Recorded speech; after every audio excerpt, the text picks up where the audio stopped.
ये पंडित यहाँ अचानक, बीरा इस पंडित को रोका क्यों नहीं?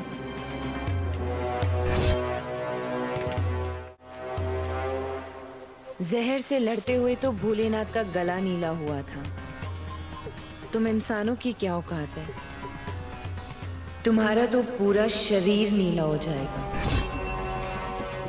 फर्क सिर्फ इतना है कि भोलेनाथ उसे झेल पाए, तुम तो वो भी नहीं झेल पाओगे।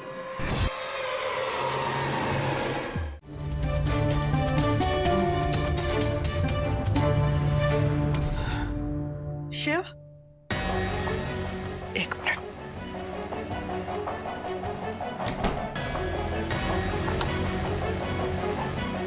क्या हुआ भागुमा? आपको कुछ बात करनी है? आप बहुत टेंशन में लग रही हो। टेंशन वाली ही बात है बेटा। मतलब? शिव, तुम लोग उसे क्यों ले आए घर में? वो लड़की सही नहीं है, बहुत खतरा है। क्या खतरा हो सकता है उस लड़की से दादी? खतरा तो हम लेकर आए उसकी जिंदगी में। आपको पता है हमने उसके साथ क्या किया है? हमने उससे उसका भाई छीन लिया है। हमारी गाड़ी से उसका एक्सीडेंट हो गया, उसका भाई मर गया दादी। कैसे हुआ एक्सीडेंट?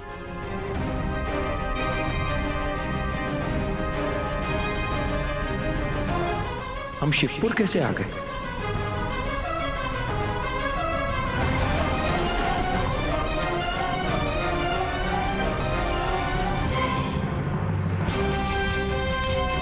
अब आप ही बताइए दादी, ऐसे हाल में आप उसे घर में नहीं लेके आते तो कहाँ लेकर जाते?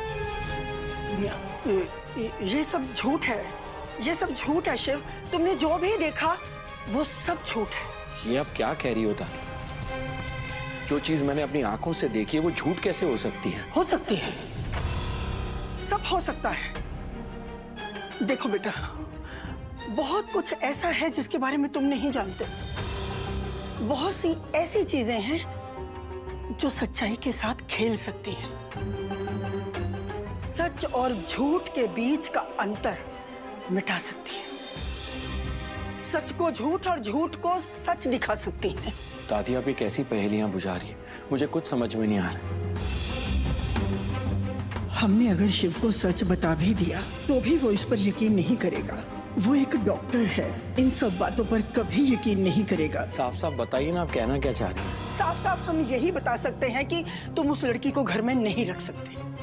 बस तुम उसका बाहर रहने का कोई इंतजाम कर दो। पर दादी, परवर कुछ नहीं, हम इस घर की मुखिया है ना, सो हम जो कह रहे हैं वो करो। इसके अलावा हमें और कोई बात नहीं करनी।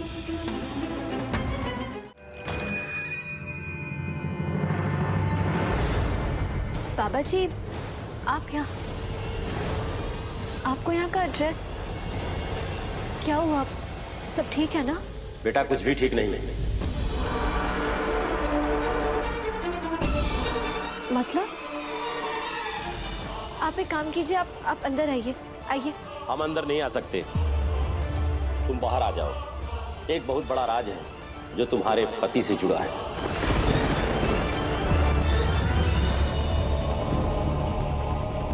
समय आ गया है तुम्हें वो राज बता दिया जाए। तुम्हारे पति के जान को खतरा है। इस कहानी का एक अध्याय था जो बहुत सालों से बंद पड़ा था, जिस पर समय की राख पड़ गई थी। वो राख हटाने का समय आ गया है और वो अध्याय खोलने का समय आ गया है। आओ मेरे साथ।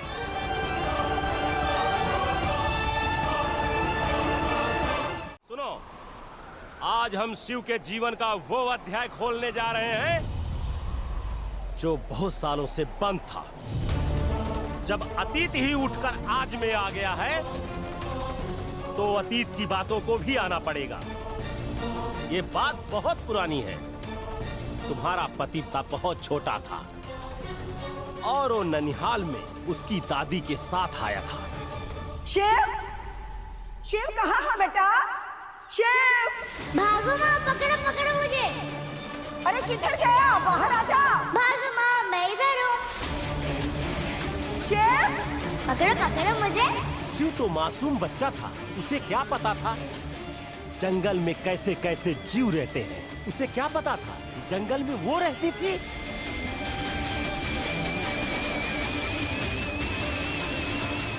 वो कौन बाबा जी? वो जिसके बारे में लोगों ने दंत कथाओं में सुना था, वेद पुराणों में सुना था, और वो जो सच का रूप बदल सकती थी और अपना भी। आप किसकी बात कर रहे हैं? कौन रहती थी उस जंगल में? उस दिन हुआ क्या था? तुमने तो सिर्फ भगवान कृष्ण की रासलीला के बारे में सुना था, पर हमारे ग्रंथों में किसी और की रासलीला के बारे में लिखा गया है। नागों की रासलीला के बारे में। उस दिन जंगल में वही हो रहा था जिस दिन शिव जंगल में जा रहा था। उस समय कुंदन नाग और मोहनी नागिन रासलीला में लीन थे।